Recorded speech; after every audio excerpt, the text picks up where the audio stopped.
What's going on, everybody? Welcome to the Backpacking Podcast. As always, I'm here with my good friend and a man whose beard is starting to look familiar again.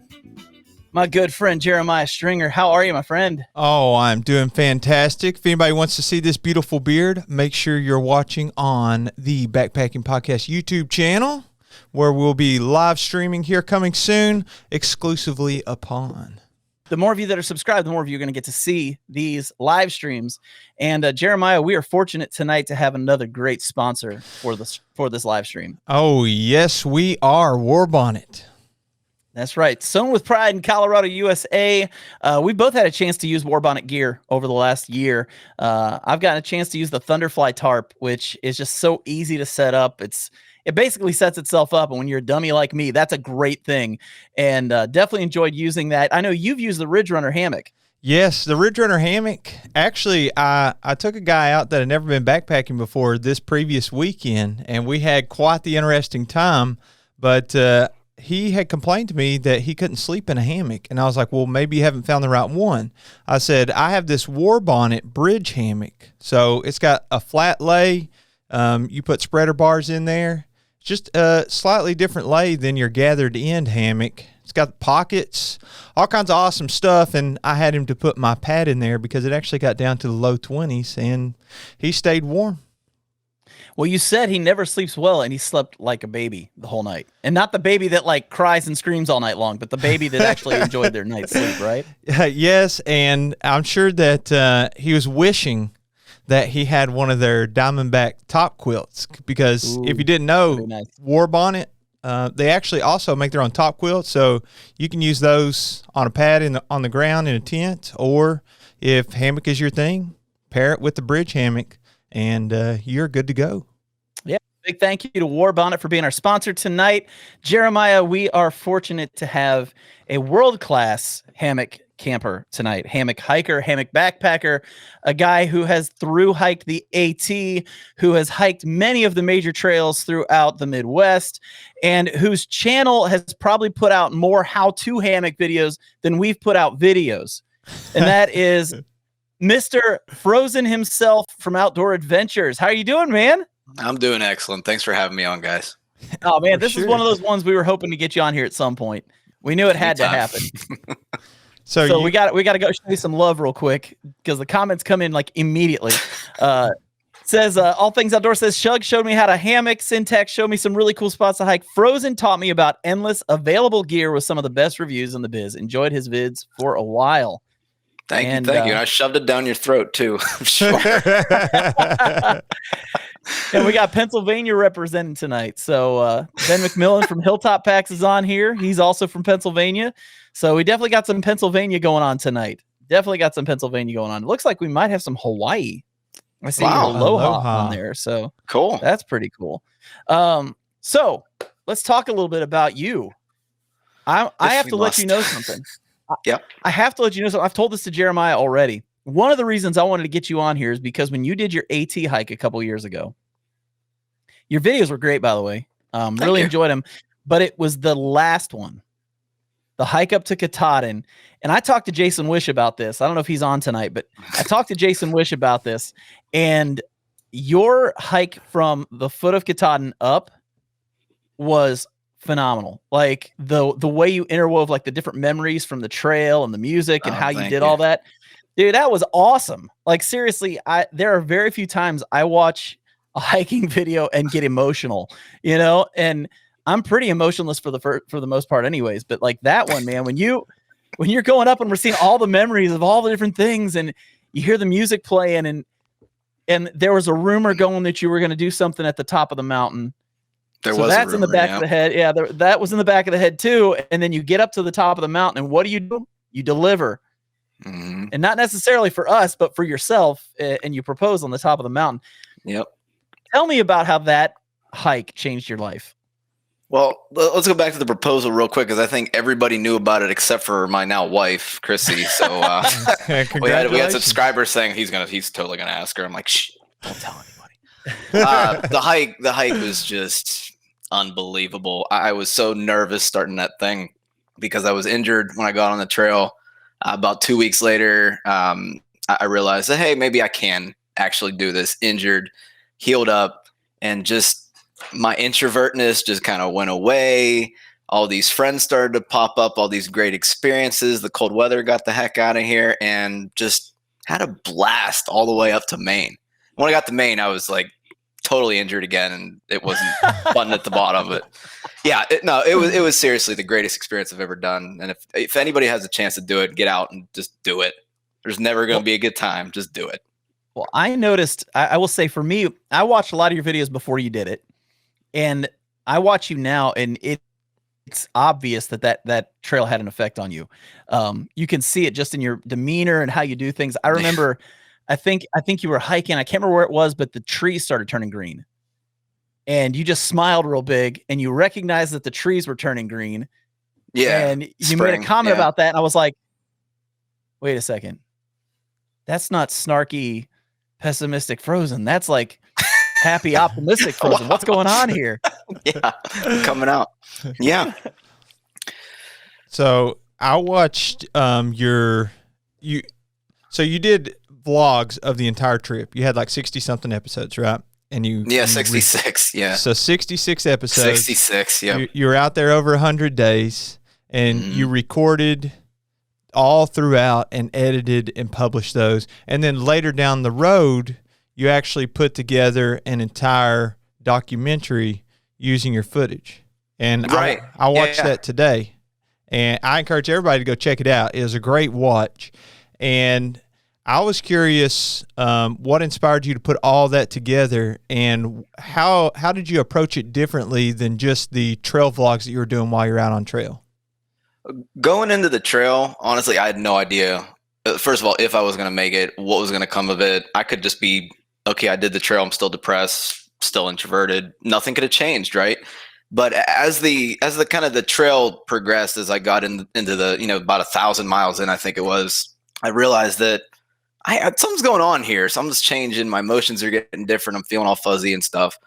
And what I wanted to portray was the story of the change. Everybody has a documentary about the AT. You can look up AT documentary. You can find 300 videos doing the same trek all the way up to Maine. I wanted to tell it from a psychological and a mental health standpoint. And that's what I really set out to do is, if you are feeling this depression that you never thought that, I didn't even think depression was real. I just thought people were just being babies, honestly, until it hit me. Hey, maybe I'm actually depressed. So I put it all together for those people specifically. And I've gotten a ton of comments on that video saying, hey, I'm doing this next year. And if I got one person to do it next year, then I did the whole job, and that 2 months of editing was well worth it. Yeah, I was going to say there was definitely an effect on you. Like that was one thing. I think that's why I liked the end video at Katahdin so much, was because there on Katahdin, you saw that here's where you started, where you were like, I'm not getting a trail family. I'm not hanging around people. I'm going to do my own thing. Mm-hmm. And then you get to the end, and your you still go on trips with your trail family. You just did one not too long ago. And we went down you even had fresh grounded food for you. Yeah, that's great. We went down to the foothills, and what was it, 77 miles, and we had 4 people that we met from the tramily in there, and then another person from Maine, and Fresh Ground showed up to feed us, which was great. Just a big old reunion again. It was awesome. Now, I'm curious about this, because Fresh Ground is renowned. Like, everybody knows this guy. Yeah. So how did you guys get hooked up in such a way where he just basically followed you the whole way up? Yeah, so I remember talking about it when I got my first Trail Magic. It was a coffee and a hot chocolate on a freezing cold day. I definitely needed it. I had some oranges too, just randomly in Georgia on the side of the road. And I remember saying, man, who I really want to meet? Fresh Ground. And in Vermont, which was several hundred miles after that, we met him. He, that year, decided to change up what he does. Usually he is just going up and down the lower sections of the trail. He lives up in North Carolina, so he just kind of stays around that area and does it. But this year, it feels like this year, 2019, he decided to follow a couple of the larger groups, my Tramley group included. So he was doing that for us and another crew known as the Frubble, the Front Bubble. They had like 8 or 9 people. We just got super lucky, and we kind of hit it off with him. we would joke with him, he would joke with us. Just a lot of chemistry there, and he just chose us to in the Frubble to help out and wherever he could. And man, I'll tell you what, I don't know if I could have made it through the whites with the mileage that we did without him, because he was carrying. I wouldn't let him carry my gear, but sure, if you want to carry my food back, yeah, sure. That 20 pounds of hiker food for sure. Oh yeah. Just so you know, I want to make sure you see some of these comments that are coming in here. We've got Havana Trail Walker saying, "Frozen, you inspired me to start my own channel." Awesome. Then we've got Up Trail said, "You talked him into hiking the Superior Hiking Trail when you were on the AT." Hey Bob, how you doing? So Everybody he knows everybody, Bob. dude. I know. Knows everyone. I know. Here's another one. The whole hike was great to watch as he progressed. We all got invested in waiting for him to finish. And there was one that kind of surprised me. Let me see if I can find it here. Frozen. Our pastor played that clip at our church. What? Really? That's crazy. That's awesome. So, yeah. So, I mean, a lot of people are just saying some great things about you. So I know when you do something like that, you're not necessarily doing it to get praise, but when you see things like that, that's got to feel good knowing that you've helped people out. You've given people inspiration to do other things. For sure. So let me ask you this. You've done the AT. You've done several big trails. And now you're looking at potentially doing the PCT? Oh, not potentially. It's going to happen. 2024 for sure. Let's talk about it, man. All right, let's talk about it. What do you want to know? So what's the plan? What have you figured out about when you're going to start or any of that kind of stuff? Or yeah, ideally it would be April 2024. The current position I'm in at my job will more than likely end around that time. And before I switch jobs again, I would like to just roll through there. I'm sending all the money that I've made on YouTube to a bank account that I can't touch until the start of 2024. It's collecting interest. And since the tax return, just got the tax return back. And so far, if everything keeps going the way it is, I'm golden. So that's awesome. Yeah. That's awesome. My one of my family members, Catmandu, he's going to be going Sobo this year. I think he's starting in July. So I'm going to be greatly looking to him for, any kind of advice or inspiration. I can't wait to watch him. Well, I know I'm planning on doing the John Muir in 2024. So awesome. Who knows if you happen to be coming at the right time, we may connect up or something on the John Muir. Uh-huh. So that's pretty cool, man. So what is it that made you want to do the PCT? I think it's just the next logical step in the progression. I mean, I don't know. I did this great AT journey, and I learned so much about myself. Who knows what's going to happen on the PCT? I'll never know if I don't do it. So plus the views, obviously. Oh yeah. Oh yeah. Those mountains, you don't have those out here. On the AT. So I hear on the PCT, it's a lot less social. Not that it's not social, and you can't have a trail family, but on the AT, it's like super social during a typical year. So I was wondering about your trail family. How is it difficult for you whenever you have the trail family and then you have people like coming in and leaving?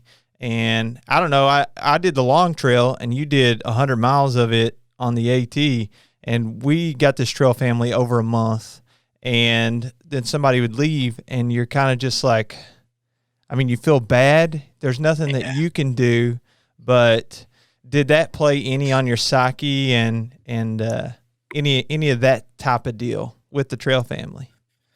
There was a big section of Virginia. I think it was like maybe a 200 mile section where I was just hiking alone, and I'm like, wow, I need to get out of my head. And that's whenever the people that I had met, some of the people that I met before the Smokies, even the first 200 miles of the trail, I met up with the same people again. And it's crazy how it happens. You do your own mileage, you hike your own hike, but then these people just keep coming into your life for some reason. And I will tell you that it was a lot easier having that support from the whole tramley. Like, we would pick each other up when somebody was down. If somebody's having a bad day, all right, let's go camp. Everybody goes to camp. You know what I mean? Go into town, grab a beer, get a burger, go back on the trail the next day, you feel great. So, I mean, with the PCT, the plan is to hike with one of my buddies, Murica. And and we'll see if it happens. I'm not like weighing in on it 100%, but he seems pretty serious about going with me. And if I can get a buddy to start, that'd be awesome. But, if not, I would totally be okay with being alone as well. I got to say something about America too, because sorry, can I say it right? America. There you go. when you guys did your most recent trip, I didn't recognize that dude at all, because he had that scraggly, wiry beard on the AT, and then he's clean shaven, and I'm just like, who I literally had no idea who he was. I was just as surprised as you. Yeah, exactly.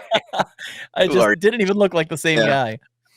So physically, like, you didn't seem like it really affected you a whole lot hiking the AT. Like, a lot of people go out and it like they come off the trail super skinny and lost all this weight. Did you lose a lot of weight?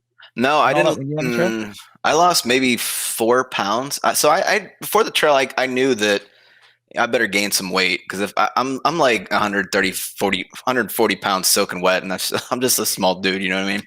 But like, I gained 15 pounds before the trail.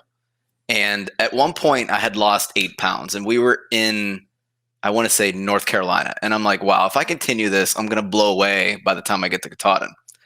So I had gained some weight. And then I had just figured out what I needed to eat along the way. And I think, that's just coming from doing other long trails, like the Superior Hiking Trail, for instance. We just ate. You just eat all the time. So that part of me remained unaffected. However, physically, my knees were absolutely killing me by Vermont. And to be honest, it took a solid year for those knees to heal up to the point where I could go on backpacking trips without being super worried about it. Like, I'm okay now, but there was a time where I was like, man, did I permanently damage my knees? Like, they're never going to heal again. So do you worry about oh, sorry, John, go ahead.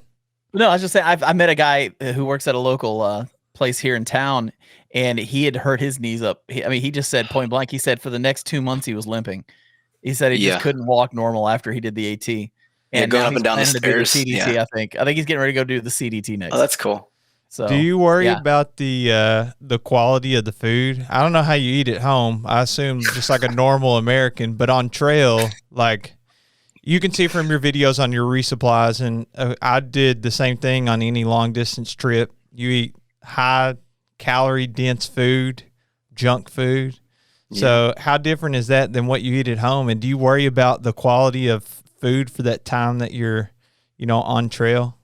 So, you're right. I eat like a normal person when I'm at home, full dinner, breakfast, lunch, and dinner, just your standard food. But when you're out there, and a lot of people don't get this, but you're doing these miles that sometimes 20, 30 mile days, not on every day, but some days, and you need those calories, and then you need that protein at night to recover everything, or else you're just going to be hurting. If you don't get those calories, you're not making it to the next campsite. It may work for you on a weekend backpacking trip. You can eat really super healthy in this, but you're going months, and it's just not going to work out. And I knew that I wasn't eating the right foods when I got to this hostel called The Station, and I can't remember where exactly that was. I want to say maybe Virginia or something. I'm probably wrong about that, but like, that's where I realized that, hey, I lost 8 pounds. It's time to start eating some Snickers. You know what I mean? Like, you absolutely need those calories to get you going. Yeah, well, you're burning thousands and thousands of calories a day. There's no getting around that. For sure. No getting around that.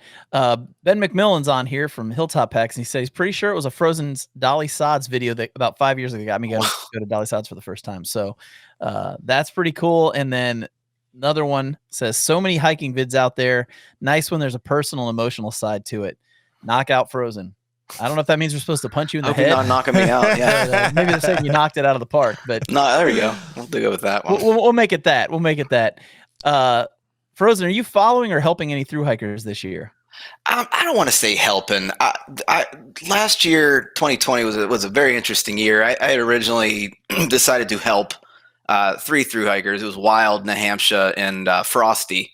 And all that meant was I gave an open line to them to call me day or night. Text, we were on Google Hangouts, says, hey, if you need any information about towns, you got stuck on gear, I will offer my advice as a lifeline, so to speak. So I'm not like here, you need to do it this way. You need to buy this gear. I'm not doing that, which I think was very misconstrued throughout the hiking community. I wish I would have done it like that, but I offered it again out to New Hampshire and Frosty because they're hiking this year. They're doing great so far. So if they need anything, they just plug in information in the Hangouts group, and I respond with whatever I think. Well, and it was nice because you gave them kind of a platform too that they wouldn't have had otherwise. So that was really. I just think sometimes just getting that kind of a rub kind of helps with people that are trying to keep up with what they're doing and everything. So that was really cool. Yeah, and some of my subscribers would follow them, and the comment section helped me so much on my hike. Just throwing subscribers at them to whoever wants to watch them. It's got to be emotionally helpful to them. How much harder is it whenever you have to record all? It may help, sometimes too. Like if I'm backpacking by myself, I at least have the camera to talk to at times. But how much does it hurt or help having to actually record everything and edit? I just completely lost the will to shoot stuff about 2.5 weeks in whenever I was hiking. I was like, this is just so hard that I need to put one foot in front of the other. Yeah, well, you could definitely tell the quality of my videos personally. Even I thought they went down probably about New York because that's when I started to get really tired. I try to do my best, but man, when it's raining out and it's 30 degrees, you don't want to film. And then I pushed myself just so I wouldn't get behind in the editing, because once I get behind on one video, I'm not going to vlog anymore, seriously. So I would hike all day, vlog it, and then at 8 o'clock I'd be in my hammock or whatever, be in bed, and I would be sitting there while everybody else is snoring. I'd be sitting there on my phone on KindMaster editing the video just so I wouldn't get behind. And same way with when you go into the hostels, you want to just relax, talk to your buds. But I took it took a couple hours to edit every night and try to make some good content just to push that one person to get out on the trail and do it themselves. Yeah, well, it made a huge difference, man. There are a lot of people that really just loved following along with what was going on. I talked to several people that said you were the only one they stuck with. Like they've watched other people do it, but you were the only one they actually stuck with and watched the entire time. I don't know why. Jeez. Well, we got another question for you on here. Have you ever considered the Frozen Trail or the Florida Trail through hiking? Another one was same question. Have you ever considered the Florida Trail? I think we were just talking about this before we got online. We were, man. I don't know if I can get past some alligators, dude. There's certain sections where you're underwater all day, and you got to worry about water snakes, copperheads, and alligators. I guess being in a hammock, it wouldn't be so bad. Just in case you need to string up over the swamp, but maybe one day. I don't know. I think it's way down on the totem pole, though, for now. Yeah, it's so hot, too, man. I love the ticker you guys got going again. I really enjoy that. Just started reading everything. So, about the Florida Trail, my wife and I, a while back, we were in our careers, blah, blah, blah, and we're just working and living life. And we were looking at maybe moving to Florida. It's hot. And then I was like, well, I could do the Florida Trail, in the wintertime. But, man, you watch other people's videos and you research it, and you're like, walking through waist-deep water, and maybe you step on an alligator. I wasn't at the time even thinking about the wildlife, but yeah, walking through that water, that just sounds awful. What's his name? Second Chance. Second Chance, yeah.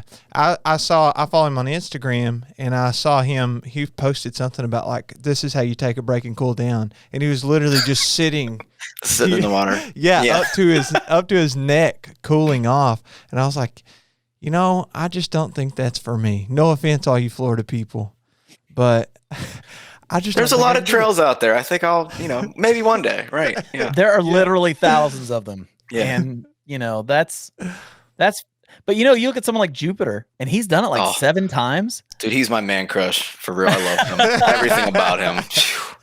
Well, I know we're talking with him right now, trying to figure out a date to get him on here. So nice. I'll look forward to that one. He's definitely one of those guys that we want to get on here, but I think he's done it like 7 times or something. He's crazy like that. So amazing. Like he's the dude that I turn to for gear advice and just get me a better hiker out there. Like he's just awesome. I sound like I'm sucking up, but yeah, he's the man.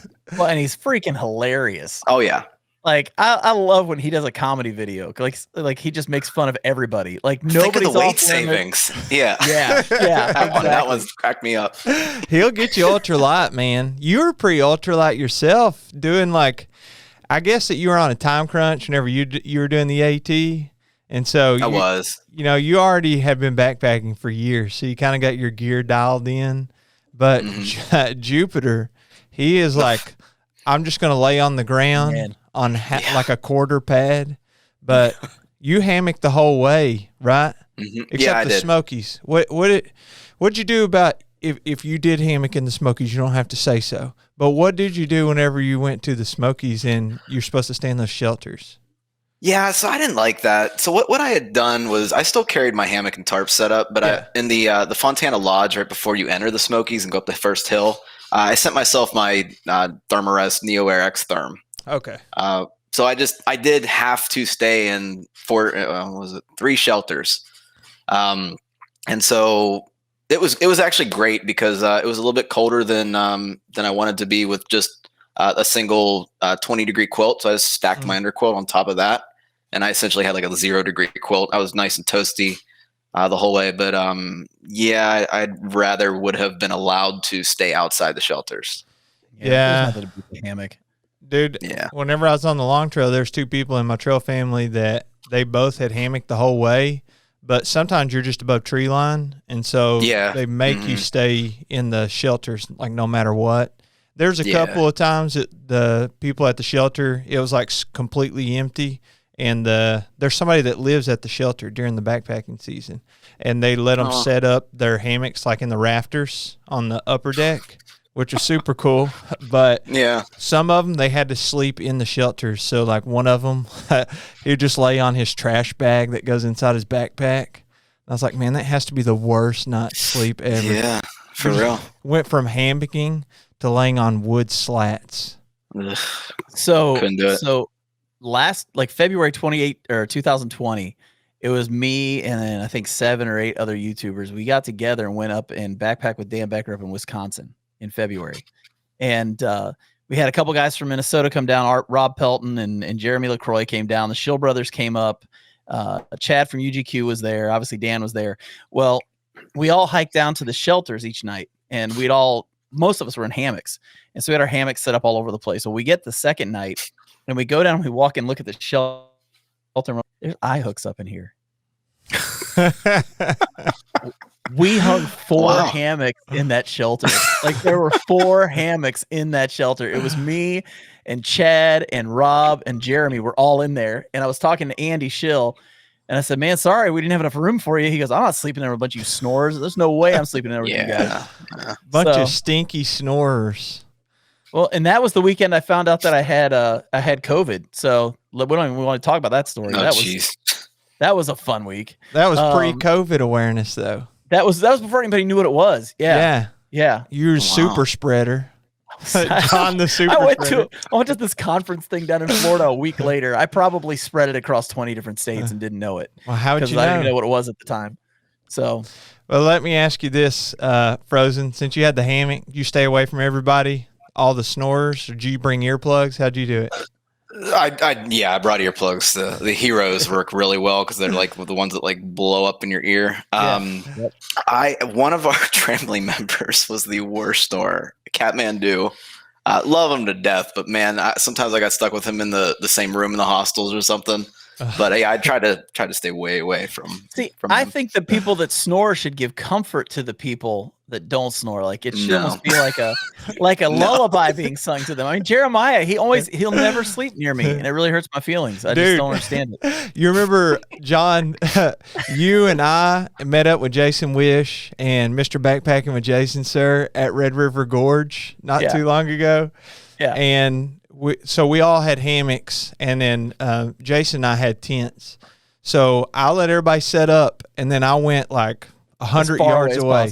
Yeah, like the next campsite down, way down the trail. Somebody commented on that video recently, and they were like, I was just wondering if you all ran out of room or something. Like, why do you go backpacking with people and then you go stay at a camp, like at a different campsite? And I'm just like, man, if you had to stay with those guys, you'd know exactly why. You just I'm a light sleeper as it is. You I'm sleep just away. singing you a song at night. That's all it is. I'm just singing you a song. It's the song of your peoples. Yeah, that is the song of my people that I'm singing. Spoken like a true snorer, dude. We got another comment on here. Frozen is partially to blame for the exponential amount of gear I've acquired over the past few years. You're welcome. Did you do a whole lot of Tarpless, Frozen? Whenever you not one night. I set it up every night. Really? Yeah, something about it. The one time I did it, I had a bad experience. It rained that night, so I just haven't done it again. So I didn't even film that. That was on the Laurel Highlands trip that I didn't film. How Let me ask you this. This is a question that Jeremiah and I ask everybody. Okay. We both like to go on like shorter trips and not video anything and just enjoy the trip. Do you do that? I do, but see, the thing is, I've talked about this before, but I don't tell anyone because everybody will get mad if I don't film it, which is funny. But yeah, sometimes I do sneak one in there. Sorry, guys. That's okay. I do it. I'm the worst for it, man. You know, I will actually go out. I'll take my camera and everything and like start the film. And then halfway through, I'll be like, not happening, bro. Yeah. I've had that same thing, dude. It's hard. It's harder than people think, I think. Yeah. Well, with all that said, are you going to vlog the PCT? Oh yeah, for sure. So the plan is, save the money up. Obviously YouTube is generating not a lot, but enough to help get me on the PCT. So I'm really relying on the subscribers to actually support that hike. And then I'll give back as much as I possibly can with information after I get back. Yeah. That's cool. The YouTube, it definitely helps offset the cost of like the gear and the travel and all that. For sure. It's very expensive. How much did you spend on the AT and how much are you trying to have at least saved back for the PCT?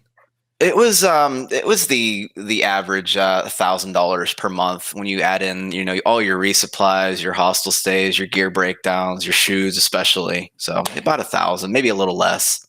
Through New York was really expensive because the hotels there. First of all, you're not allowed to hitchhike in New York or New Jersey. I found that out after we hitchhiked. Don't tell anyone. But yeah, they're like $100 a night. So you'd cram 4 or 5 people in there, split it 4 ways. But it's expensive through New York for sure. My wife Bridget and I, we're wanting to do the Camino de Santiago, which is across Spain. Yeah, and the plane ticket for both of us over there, the hostel stays every night because you don't bring a shelter. And then you have to stay in the hostels. Yeah. Mm-hmm. And I'm kind of like roping her in, like, this is not exactly the whole backcountry experience. It's a whole lot more culture. But she's like, well, we can go, but I hope you know we're going to vacation while we're there too. So like, I don't know how much that's going to cost, but I figure, man, this is going to set me back like a cool 8 G's probably. Something like that. Depending, yeah. Yeah, because that's a month. Yeah. That's a long time. So, got some comments for you. Rob Pelton, actually, we just talked about a few seconds ago. Big influence for me to backpack and do YouTube. Keep a rockin' Frozen. Thanks, man. I started hiking the SHT only because of Frozen. Didn't even know it existed. Wow. That was a good trail. One. Yeah. When I first started, had all my gear picked out, then discovered Frozen's vids. I changed everything and still have it today. And then here's one I wasn't expecting. Thanks to this show, I haven't heard of this guy bringing new subscribers. So we just come on in. And then here's the one that's going to touch your heart the most.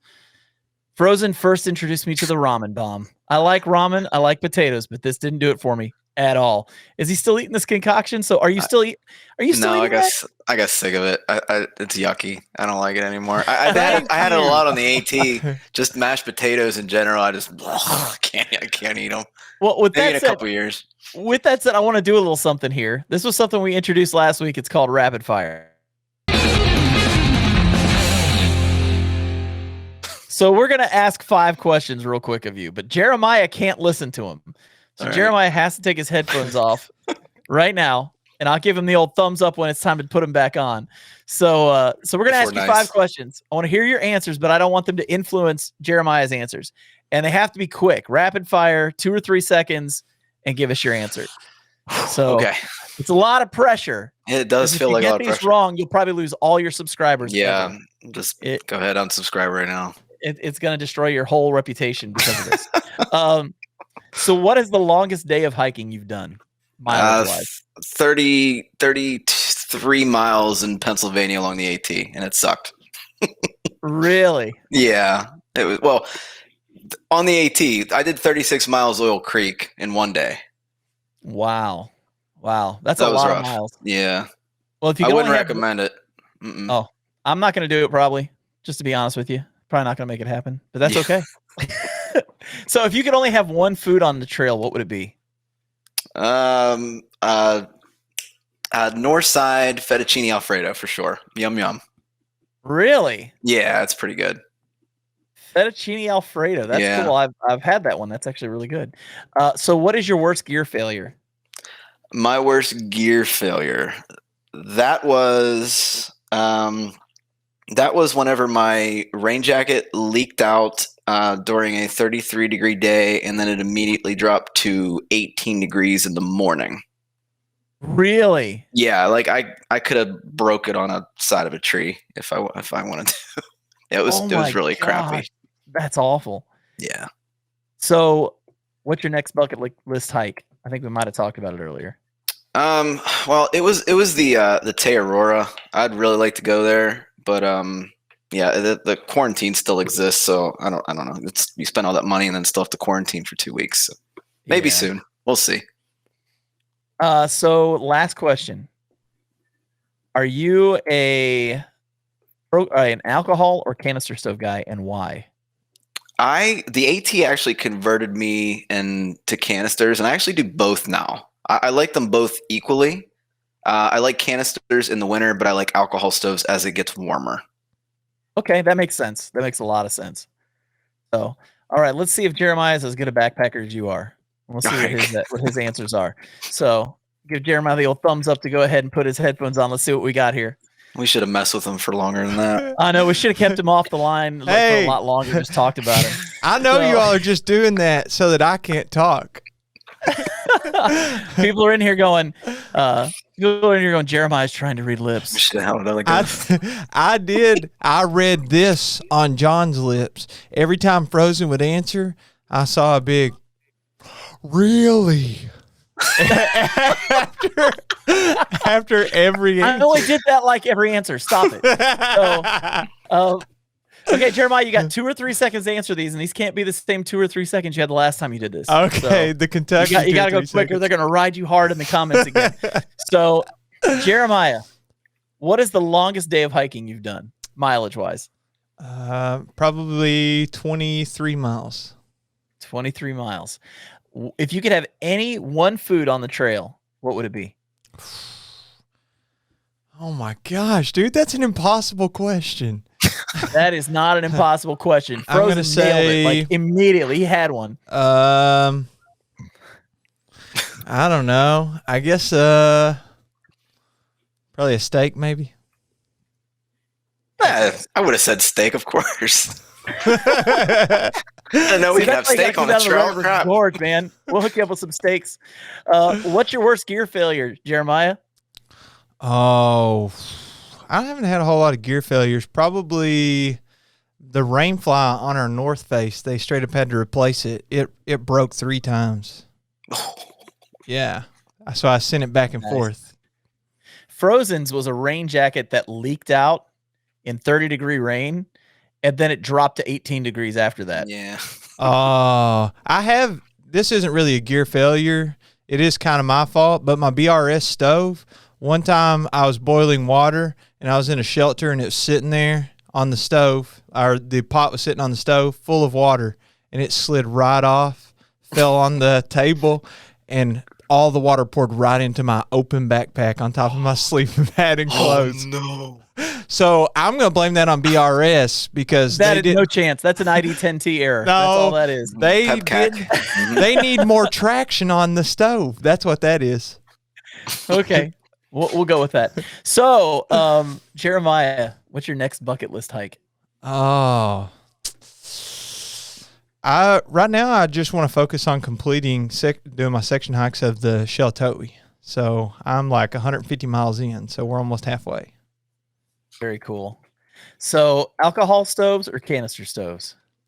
Oh, canister all the way. Alcohol, thumbs down. Okay, let's go through this real quick. First question was, what's the longest day of hiking you've done? Frozen said 33. You said it's 37, by the way. Sorry. Oh, it's 37. I looked it up. Yeah, sorry. Gross. That was too much. I think he wins on that one.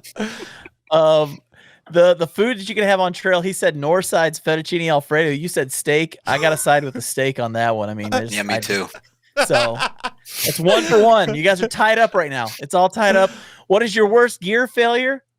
The rain jacket has to beat out the rain fly. Like when you could pick your jacket up and hold it up sideways and it's as solid as a board. Mm-hmm. Winner. Isn't it funny? It's both rain. How odd. What's that? Isn't it funny? It's both rain. Rain got us both, bro. My biggest gear failure was my cell phone getting destroyed by the rain, and it was supposed to be a waterproof phone. Oh, yeah. So wow. iPhone, so I don't get it. It was the iPhone 10. Okay, yeah, I would never get an iPhone. Yeah, you're not an Apple guy, which is fine. No, but you're a computer guy. Computer guys don't like Macs. So the next bucket list hike, you said the Sheltowee Trace, which is how much I love that trail. Mm-hmm. But he said the Tararora, and which, come on, I don't know about that trail. Tell us a little bit about the Tararora. I don't know much about it either, to be honest with you. I mean, it's just you got to look at. I can't even explain it. Just look it up on Google Images. You'll be amazed. It's like the PCT on steroids. Wow, that sounds a lot better than Sheltowee. Right? Yeah. Sheltowee's good. Sheltowee's good. Sheltowee, you just gotta keep from getting bit by dogs. Yeah. Which, by the way, I don't know if you like. They have this one section you go through, and they got these dogs, and I was solo hiking at the time, and they had these dogs surrounding me, and they all barked and left me alone. Then I go up the road about a mile, and this one dog comes out. It's like a boxer or something, and it's on my tail, and it's barking as loud as it can. And I look up the mountain or up the hill from me, and sprinting down the hills, this other dog coming at me at 100 miles an hour. Uh-oh. And I had pepper spray with me because I didn't want to hurt the dogs, but at the same time, I'm not getting bit. I mean, I'm just not getting bit. So I pulled out the pepper spray, and that thing got maybe within a foot of my leg, and I sprayed that thing right on the nose. It yipped and ran off, and the other one saw what I did and smelled the pepper and just took off itself. And I mean, what was it? Jupiter got bit on the Sheltowee. Yeah. No way. Yeah, he got bit on the Sheltowee. I knew he was doing FKT and then decided to just enjoy it a little more, but he didn't have much of a choice after he got bit. He kind of had to. He was going for the FKT at that point. The old rabies. It'll get you every time. Every time. You should watch his story about him sleeping under a highway bridge, and a guy comes up with a shotgun. I think it was a shotgun, and started questioning him. Oh yeah, that was he was doing the international AT. I think at the time. The what? Wow. So the international AT goes all the way up to Canada. Oh, so it keeps going. It starts in like the Keys or something. Yeah. Wow. I had a friend who actually did that. Wow, that's awesome. That's a lot of miles. He doesn't remember most of it, but we won't talk about why. So the last question was alcohol or canister stove, and why? Frozen actually says canister in the winter and alcohol in the summer. Oh, I didn't even get a why. You just gave me the choice. I said and why. Oh, sorry. Poor listening skills upon my part. Sorry. I have to listen all day. But I think after looking at this, regardless of your why, I think Frozen won. I think he's the better hiker. Let's agree to disagree. Wow, thanks. I think he's the better hiker. I think we're just different hikers in different ways, and we can both be good. Hike your own hike, right? Yeah. Cliche, but true. It's cliche, right? Thanks, Frozen. I'll sleep fine tonight. Okay, so somebody made this comment. I have to comment on this. They said your iPhone X must have taken a really bad swim. It didn't go underwater. It got rained on. Like it died from being rained on. Do you have a case on it?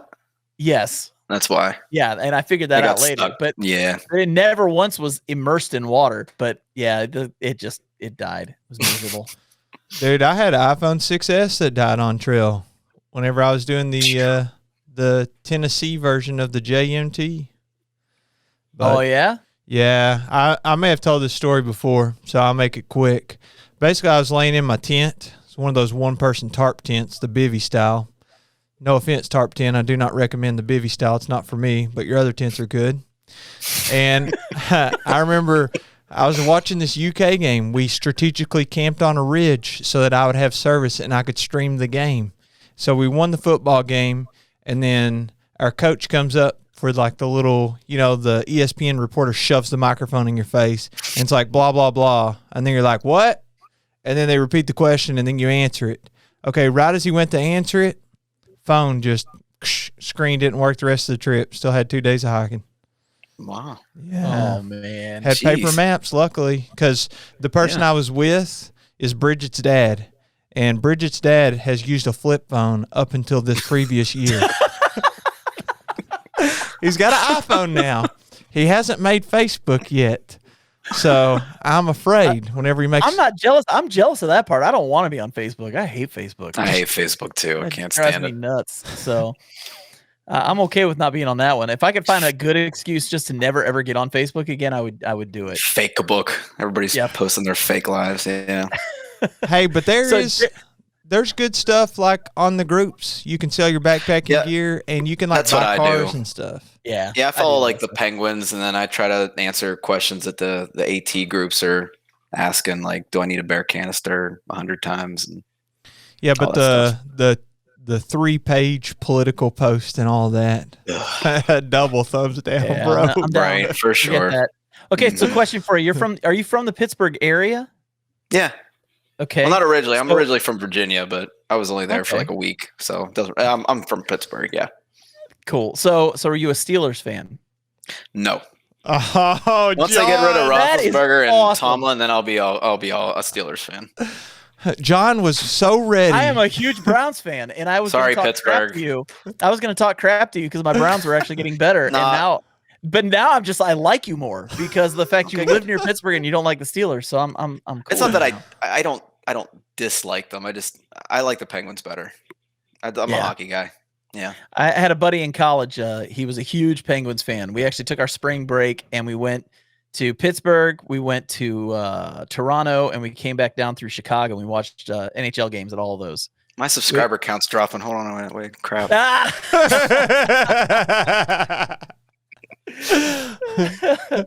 So let's talk about something that's not backpacking related. You went from being a single dude living on his own to being a dad in about 13 seconds. Yeah. So what was that change like for you? It was harder than the AT, I'll tell you that. I'm still it's been a great experience. It really has. I'm not just saying that. These kids, Chrissy had 2 kids going into the relationship. These kids look up to me. We just got done playing. I just taught my stepdaughter how to play blackjack, which would teach her how to count. She's in kindergarten, and she beat me twice in a row, which I really don't want to talk about. But wow, you can just see the love in the children's eyes. It's great. It's a great feeling being that role model in these kids' lives. And the coolest thing is they both want to go camping. So I think I'm going to take them car camping this summer once it warms up. That's cool. I'm taking my 4-year-old daughter car camping this summer. I told her last year, she wanted to go last year, and I said, "You're not potty trained." I said, if you want to go car camping, you got to be potty trained. So yeah, like within 2 weeks, she was potty trained. Okay. And so this year we're going to go car camping, and we're going to see how she does. And if she does well a couple times with that, we may try and do like an overnight backpacking trip and see how she does. They beg me to go. I was like, guys, we're doing 30 miles. You're not going to make it. We did 2 miles and they were crying. You know what I mean? But I can see both of them wanting to get out and do some stuff with me. So that's really cool. Now, how old Jeremiah's ahead of the curve on us, though. He's ahead of the curve on this. He's already taken his dogs out, so he's already beat us to it with taking your kids out backpacking. I'm not one of those people who claims that their dogs are children. You can call me a dog dad, but that's nowhere close to actually having kids. I can only imagine the joy, but also the difficulty that comes with having kids.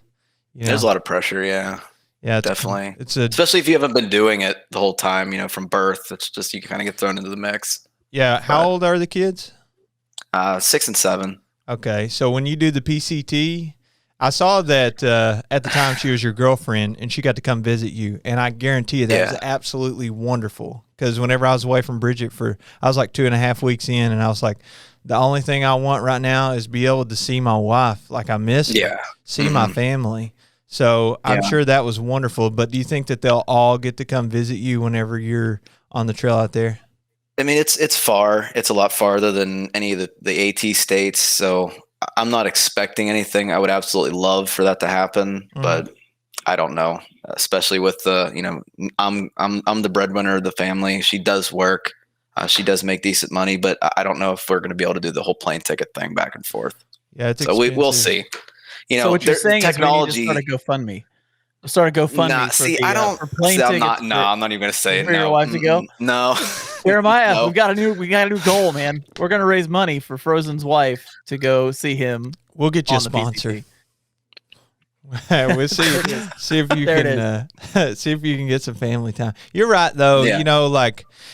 There's a big difference between like whenever you used to thru hike versus now. And I was joking around the other day, like my wife and I, whenever we were kids, right, and we started dating, we were in high school, and you just lay and talk on the phone, and then you'd fall asleep and it'd still be on the phone. The kids today, they like set their phone up and FaceTime each other and fall asleep FaceTiming each other. Wow, that's weird. I can't imagine doing that. I think it's odd too, but I'm saying that while you're out there, at least with the technology, how you can stay in touch with like satellite communication, and when you have service, you can FaceTime. It's not the same as being able to like actually be there and see them face to face, but at least the technology enables you to stay close. You share the moments. Yeah, for sure.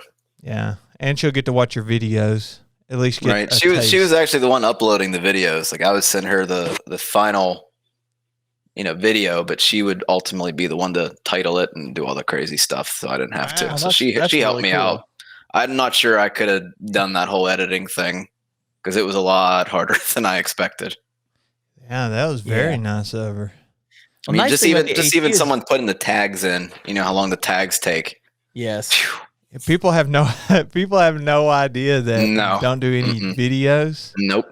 Oh, it's a lot of work. The most annoying part isn't the editing; it's titling and thumbnails and all that other stuff.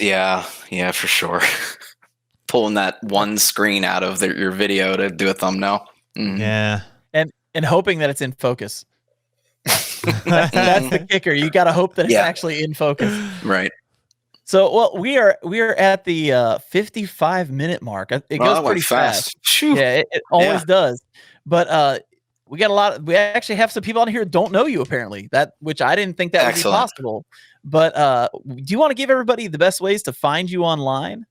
Yeah, sure. I'm on a couple different social media platforms. Mainly, I stick to YouTube. You can find me just Outdoor Adventures. I'll be the first thing that comes up.